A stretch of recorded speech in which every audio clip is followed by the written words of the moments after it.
So I met Adam through Facebook. Actually, it was his wife I met, and she reached out to me and she phoned me and we had a little conversation. And then I met Adam and we were on Facebook. So Adam came to the conference last year, and that's the first time I got to like meet them instead of on Facebook and that. And it was phenomenal. They made friends for life with other acromegaly patients. They toured around Vancouver and whatnot.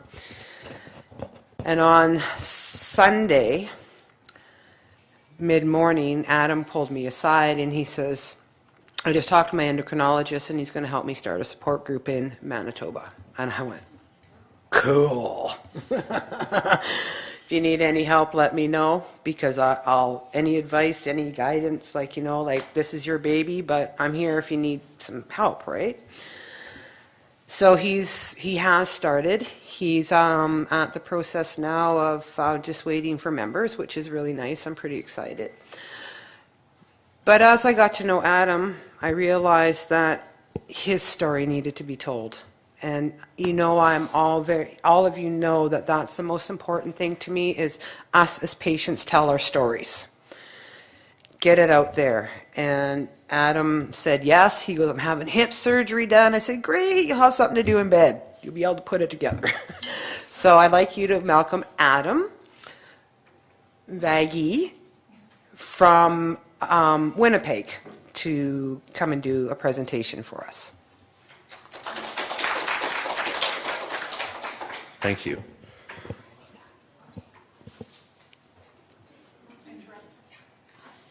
People are already leaving, so that's great. I know. I'm just kidding. First, I just wanted to thank Deanna for asking me to come out and tell my story, first of all.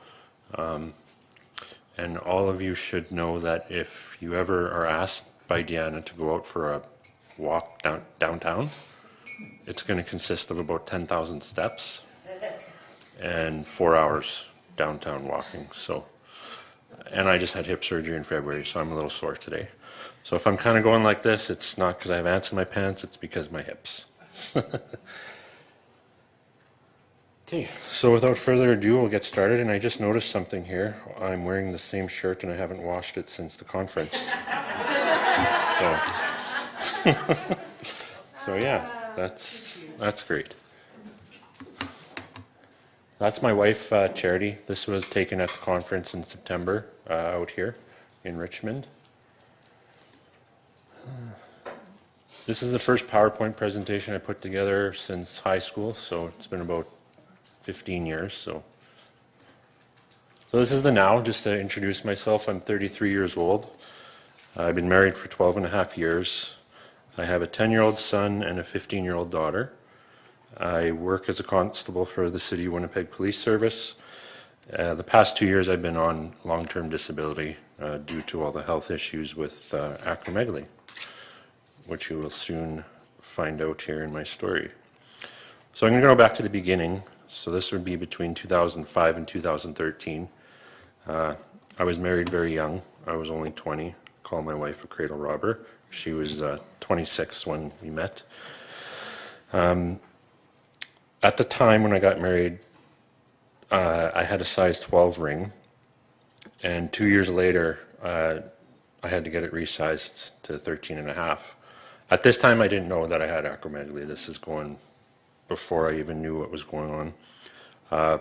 1 year later, I couldn't wear my ring anymore, because my jeweler, actually, it was a friend of mine who said he couldn't make it any bigger because the gold's going to get too thin. So I ended up didn't wear one for a while. In 2008, I was hired on with the Winnipeg Police Service. From 2008 to 2011, my shoe size went from a size 9 to a size 11 due to the, I'm not clicking here. Sorry, guys, sorry. See? Oh, and you guys are the first group that I'm doing this to, so.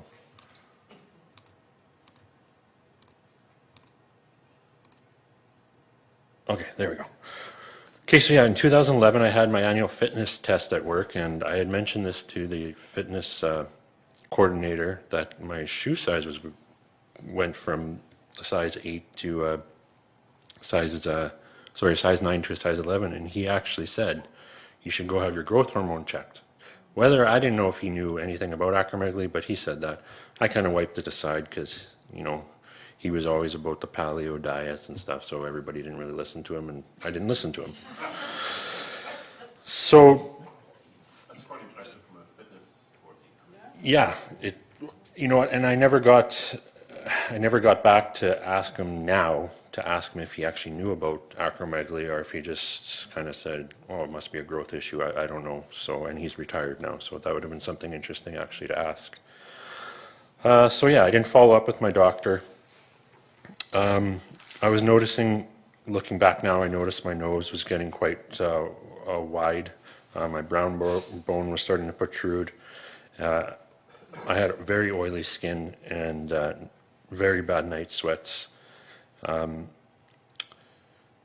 suffered from sleep apnea. I never got tested for that either, but my wife would always say that I wake up choking in the middle of the night. See, I'm not clicking again.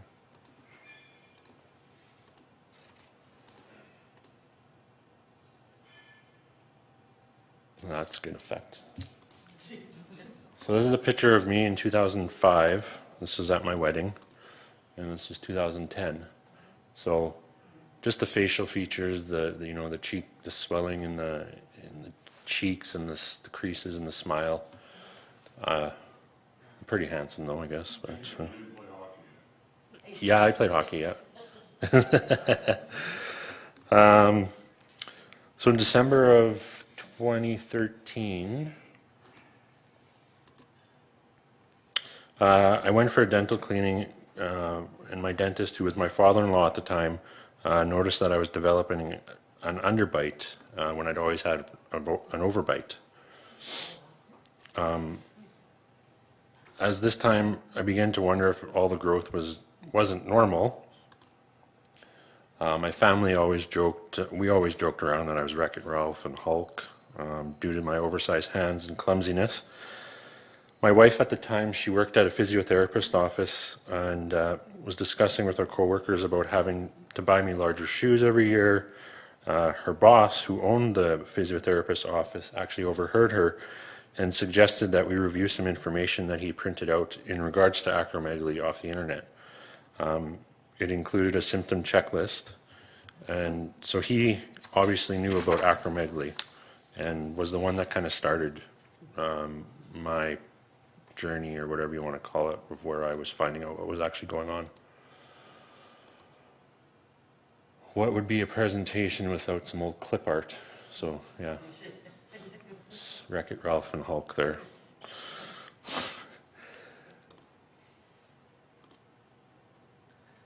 So the symptom list that was given to me by her boss, I checked out 10 out of the 19 possible symptoms for acromegaly.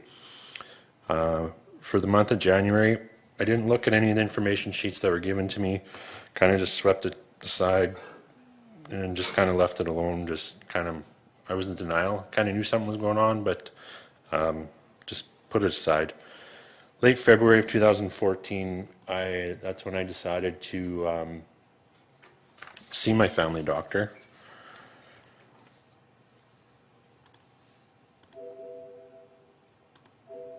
What that means. There we go. My family doctor had heard about acromegaly but had never treated anybody with it.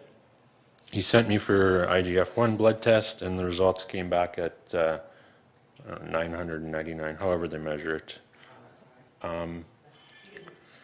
In March, I don't know if it hit 999 because they couldn't go any higher, but yeah, that's a weird number that it came back at. But in March, I was referred to an endocrinologist and ordered an OGTT test. In April of 12th of 2014, the results came back, and I was showing a possible case of acromegaly. I had an MRI ordered on May 4th, 2000. That shouldn't say 2017, that should say 2014, sorry. My wife went through this. Clearly she didn't proofread this properly. And the results found a 1 by 4 by 1.5 centimeter tumor. And I was scheduled for surgery pretty much the month and a bit later.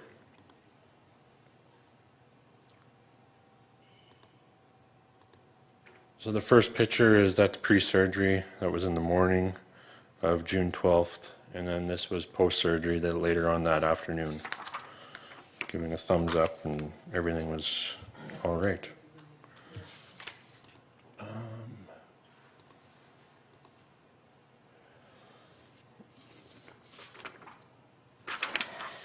So the surgery went well.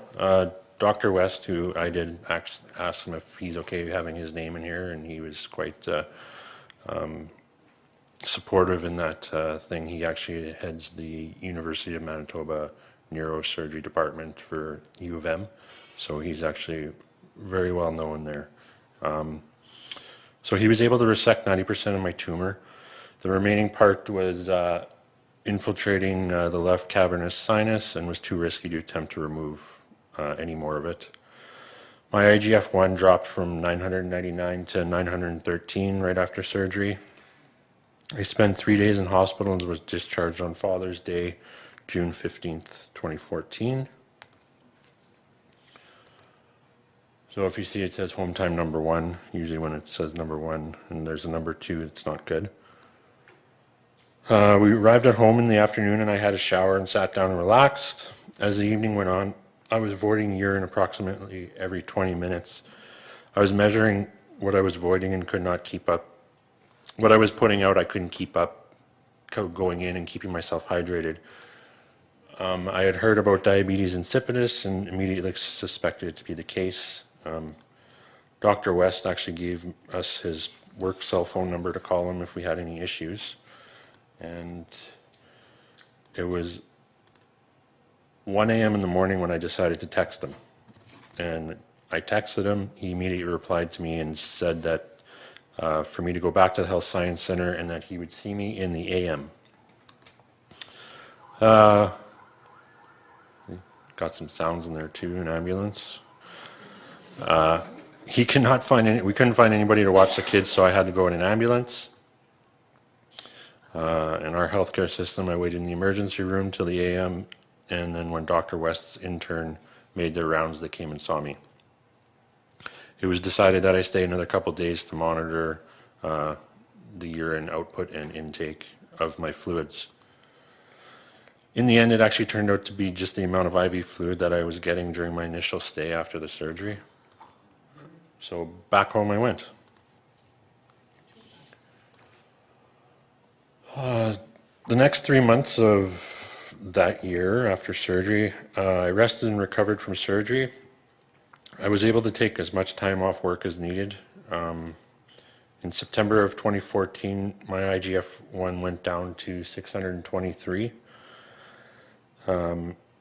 It was decided in consultation with my endocrinologist to start drug therapy with sandostatin. I started with the subcutaneous injections 3 times daily to see how my body would react. So, I guess some endos like doing that before they put you on the monthly.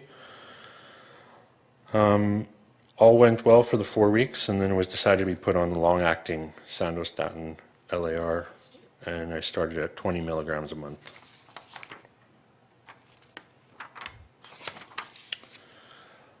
So in November 2014, I was able to get back to work. I went right back to being general patrol, working shift work. At the time, I look back now, I kind of probably shouldn't have went back to general patrol. I probably should have went back to something, maybe a day shift or something like that.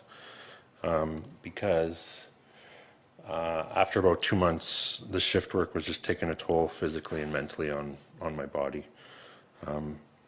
I was able to change to a Monday to Friday day position, and I was in a domestic violence unit just doing follow-up investigations. And then we go on to Gamma Knife. So in consultation with Dr. West, my wife, it was a big decision to make. I know there's different opinions on radiation and that, but it's a decision you have to make on your own. and make the best that you think is going to be for you. April 1st, April Fool's Day, I attended Health Science Center for the gamma knife procedure. That was quite the experience. So first you receive 4 anesthetic needles in 4 points in your skull. So it was 2 on the front and 2 in the back. And that's where the bolts go in for the halo instrument. Has anybody here had gamma knife? Yeah, so some people. Or the halo or whatever. Yeah, so you know kind of how it is. So you get it screwed into your skull. Once the freezing took place, they started to fit the halo, and you literally, with a wrench, started bolting this halo to my skull. It's like a little mini torque wrench. It was actually pretty interesting. And I can't really explain the sound. You have to have it done to know that. It's like hammering a big nail into your head. Yeah, it was, yeah. So that's the halo, and the, I don't know, spacely sprocket thing you want to put out, whatever you want to call it.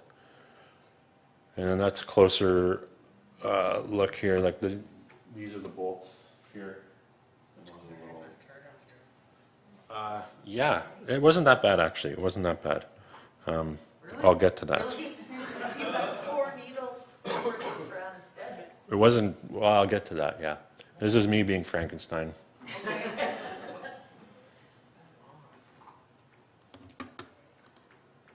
Oh no, that didn't work.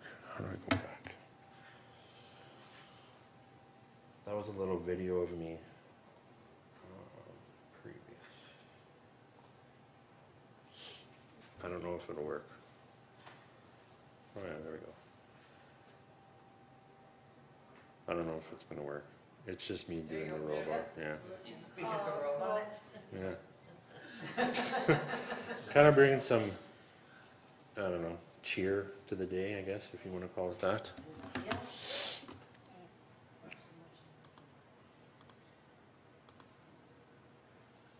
Okay, sorry, let me get back on track here. So after the halo is done, you have a CT scan / MRI to determine the precise location of where the residual tumor is located.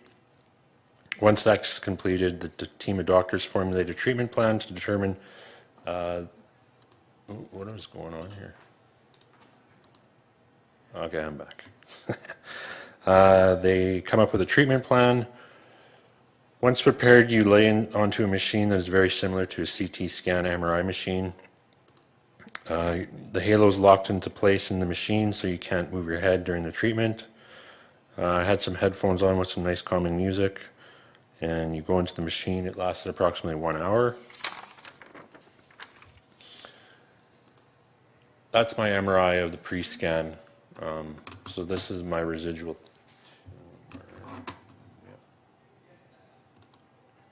Sorry, guys.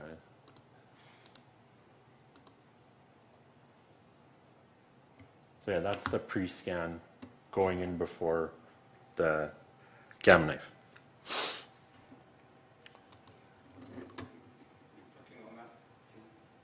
Oh, that's what's going on. That bottom left there? Okay. Sorry. Okay, so after the procedure is done, it's time to remove the halo.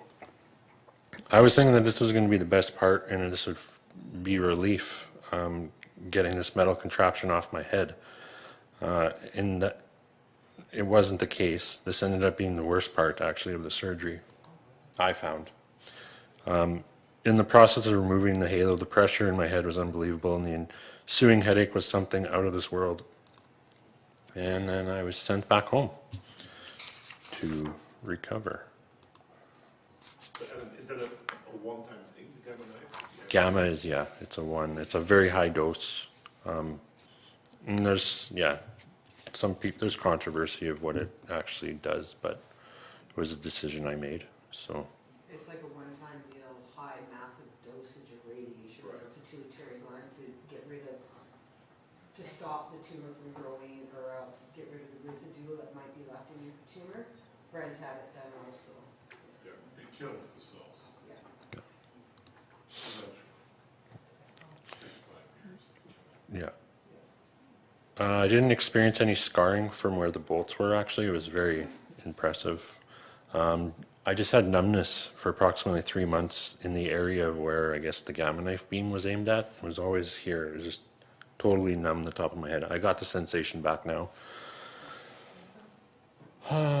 Okay, now we go on to my jaw issues, so the jaw scan. June 2015, I was referred to an orthodontist by my father-in-law, who is my dentist, to have some jaw scans done. The purpose of this was to start measuring yearly how much my jaw was actually growing.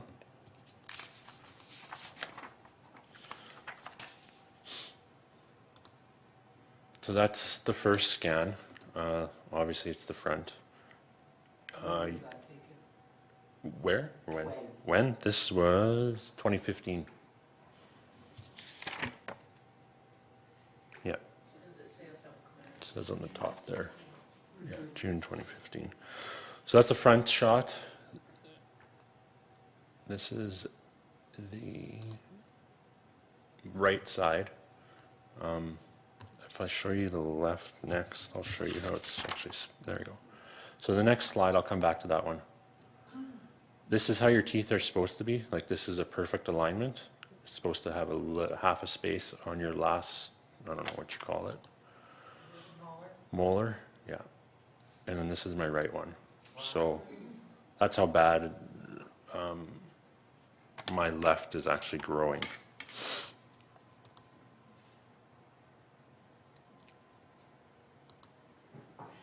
Sorry, was this after your gamma knife? Yeah. And surgery? Yeah, yeah. Okay. That's another, I guess, farther shot back. What would your IGF be then? At this time, I was in the 400s. So, yeah, 400s. What was the range? 28 to 238 is what's on my sheets all the time. So both treatments didn't treat it? Yeah. Yeah. So Both treatments didn't treat it, bring it down? no. Sandostatin didn't help either? I'm on Sandostatin right now still. But And back then you weren't. back then, yeah, I was. But I was only on 20 milligrams at that time. Yeah. So that's that. And then I think I got one more here. Just another front shot. And I'm having some right now, some caving in on the front as my jaw still keeps growing at this time. Fast forward to June 2016. So I'd been working in the domestic violence unit for approximately a year.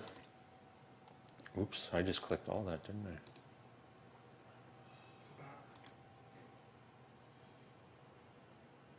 I? Okay, that's fine.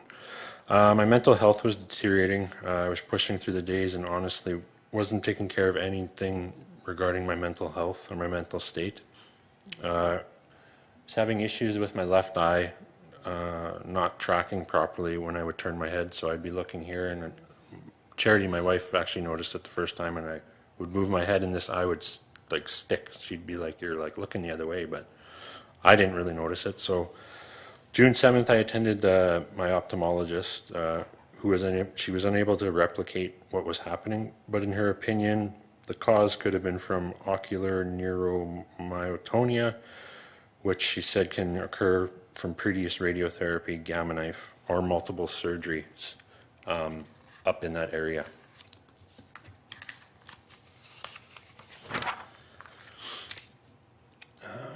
So after my appointment, I was devastated that I could have another issue that I need to deal with. Doing this thing.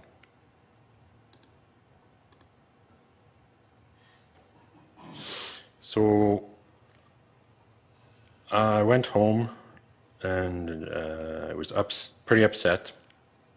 On June 8th, around midnight, I was unable to sleep. I went downstairs to my basement and contemplated taking my own life.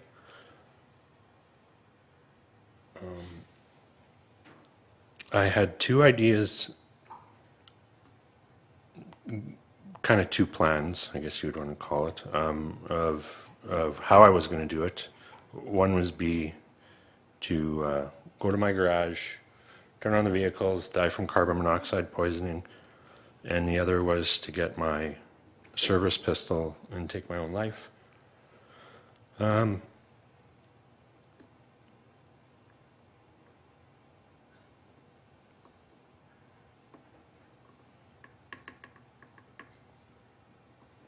he didn't. And Yes, I'm glad you very grateful didn't. that he didn't do that.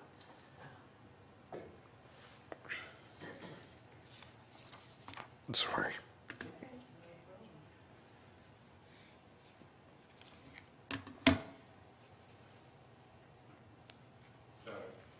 Can you back up one slide? Sorry, I was just, Yeah. and I just missed. I don't even know what happened. What did I do here? This one? No, go forward. Go forward one The more. one where Yeah. you're contemplating. Go down to the last one there. That's where you're at. Oh, right here. Yeah. Yeah, Okay. okay, I just wanted to catch that. Sorry. Yeah. Okay, yeah. So I sat in my basement for approximately 3 hours thinking of why this was all happening to me. Just, is anybody else in there? Where Adam's been? I've been I know I depressed, have. but not that far. I've never thought of how to. I didn't have a gun. Which is, I'll get you to keep going because we're gonna do that project later. Yep. Yep. Okay. So, where are we? So the thoughts in my head were whether or not to take my own life. Thought about my family, especially Charity and our kids, and what they would think of me if I did that. I thought of all my other family, obviously. Thought of them living without a husband and father and how that would be for them. I thought, what will people think of me if I asked for help? So that morning, obviously I didn't end up doing it. I went into work that next morning, and my sergeant saw me crying at the desk and asked me if I wanted to talk. I told him what was going on and what I was thinking, and we came up with a plan to bring in our team of wellness officers and our service psychologist to speak with.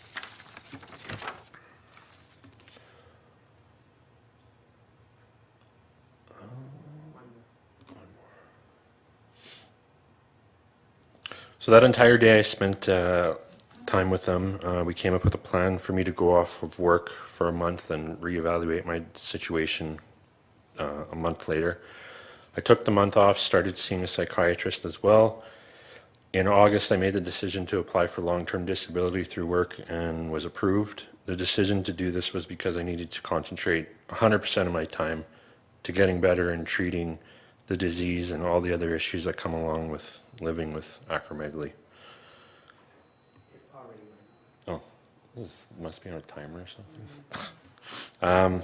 I decided to start with one thing that was causing the most pain and issues for me was my hips. I had bad pain in both of my hips at that time, and they would frequently lock up on me. And while I was walking, I fell a couple times. I fell down the stairs once. There was a few times where I'd be on the couch and I wouldn't be able to get up because my hips were locked. I'd have to fall, stretch them out, pretty much push them out so that, like, forcefully move it out of whatever it was locked, however it was locking up. I was referred to a sports medicine doctor who did some x-rays and an MRI, and it was found that I had mild osteoarthritis in both hips. And remember, I'm only 33. I thought to myself, if this was mild, what severe is? His treatment plan was some physiotherapy and pain medicine if needed.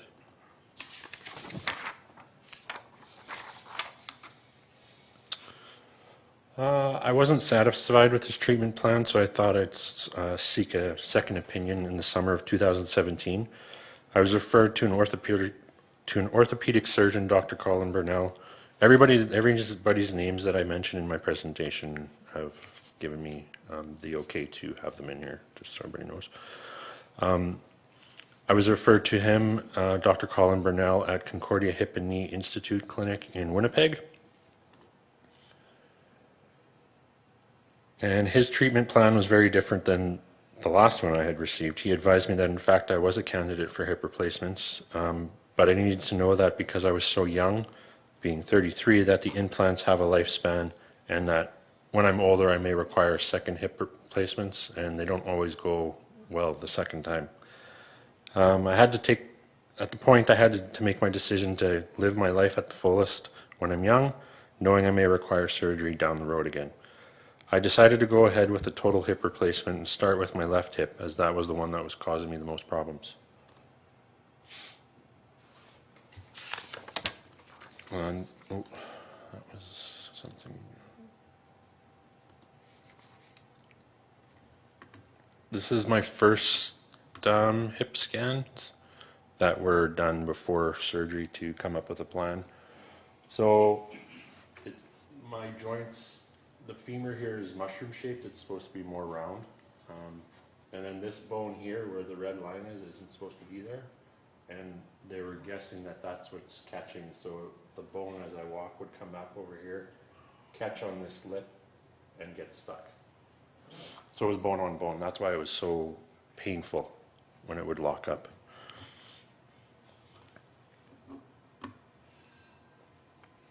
Between September 22nd and September 24th, me and my wife Charity had the opportunity to attend the first ever Canadian National Acromegaly Conference in Richmond, BC, put on by Deanna and all the other volunteers that helped out, and I recognize some of you from there. That experience was very humbling. It was the first time that I actually met other patients with acromegaly, and now we have a acromegaly family. I was also asked by Deanna to become a member on a national acromegaly board that she was forming. We had the first meeting there, which went great, and continues to support and raise awareness across Canada.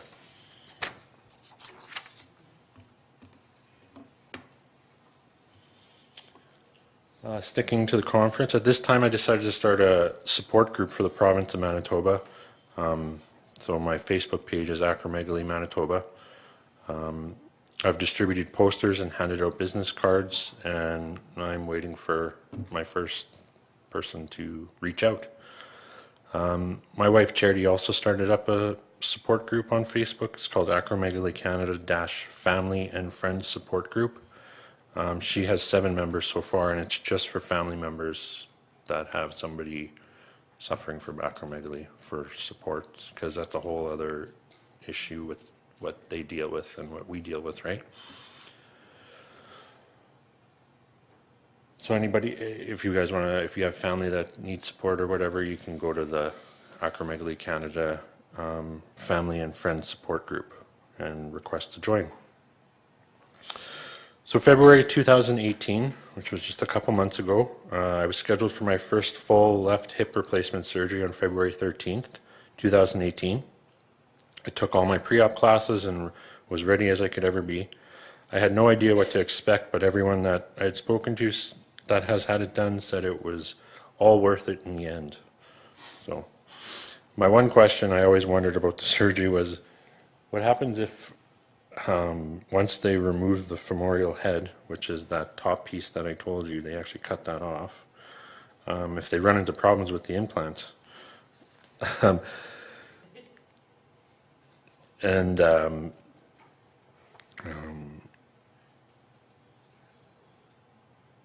I was told that they would just figure it out. That was from the surgeon, that they would figure something out. So that was good to know. Surgery went well. I spent 3 days in hospital.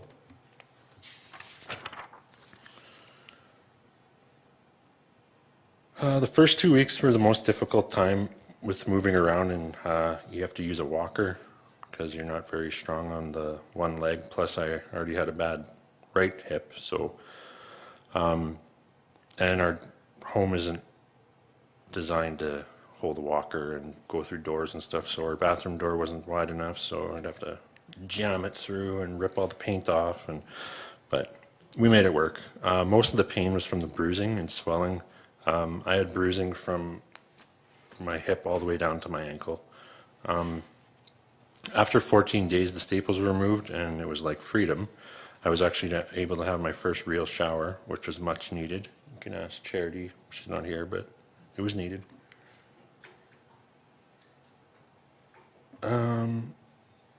So I had a 6-week follow-up with the surgeon, and everything looked good on the X-ray. As I prepared this presentation 7 weeks post-op, I still had some bruising in the incision area. I still do have some bruising, and I'm almost 3 months now.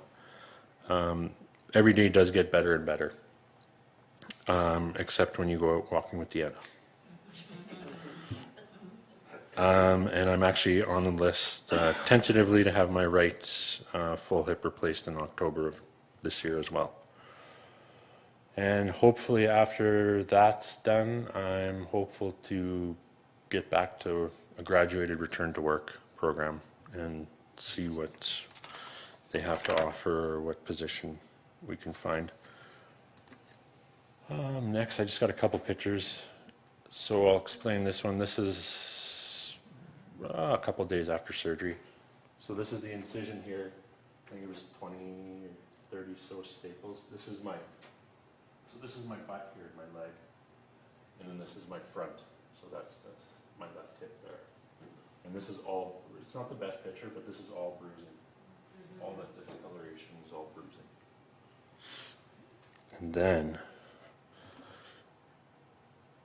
it's my bionic hip. So my next one, we'll have both of them there. So I'll be a real RoboCop. And that's why it hurts so much, is because like they actually hammer this into your like cavity in the bone. Really? They don't just pre-drill? No, I've heard there's hammers involved in, yeah. You can feel it. Then you have the start of osteoporosis on top of it too. Yeah, he did say there was, it was pretty worn out, the joint. So what's the cause of that? Was it Osteoarthritis, yeah. Yeah, Yeah, because your hip deteriorates, but at the same time, your hormones making your bones grow bigger. It's a combo of double whammo kind of combination. Was the osteoarthritis is it because of acromegaly? he, in his opinion, because I'm 33 and so young and I have it, his opinion is, yeah, it is. It's associated with alcohol. Yeah. The hip bones I had taken out, the whole talk was they'd never seen bones that big. And it's because of bone growth. Yeah, so coming to the end here. So present treatment, I hope this is, yeah, okay. So I'm currently on 40 milligrams of sandostatin every 28 days. So yes, that's 2 injections, not just one with those needles, which is a real pain in the ASS. I was also prescribed 5 milligrams of bromocriptine as to see if that can help bring my levels down, as they're still in the 300s right now. I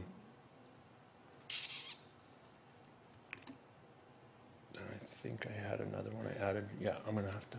So this is an update actually as of Friday. I got in yesterday, so just this past Friday I had an appointment with my endo. My IGF-1 was at 308 for my last blood work from last month. I just also had an MRI. My yearly MRI shows that the remaining tumor has not grown or shrunk. His opinion that Gamma Knife may not have worked as planned, but like I said, it can be many years, 5 years, so we're just going to keep monitoring it. I'm going to be staying on 40 milligrams of sandostatin, but we're going to add 0.5 milligrams of cabergoline 3 times a week instead of the bromocriptine to see. Have they talked to you about solar? That's next. I'm going, so once I go into my appointment in August with blood work, if it's still high, we're going to make the application for Summervert. There's only 3 people in Manitoba that he knows that have been approved for it. So what he wanted to do is he wanted to try everything like the bromocriptine, so that doesn't work. The cabergoline. If that doesn't work, then we've tried everything and we could show them that I do need that medication. So your insurance plan through the police, your job doesn't cover it? No, because it's a special, if I get approval, Can I just stop there, because I don't want this type of information recorded on the slideshow? So we can talk about that type of information after the camera's been shut Well, off. it's just a simple question. I just wanted, so you're not covered. I don't know right now. Yeah, we haven't really gone too in depth of where that's going yet, or the plan, but. And this is my poster that I made up for my Facebook group in Manitoba. This is the one I went around some offices, dentists. I went to Great Canadian Footwear.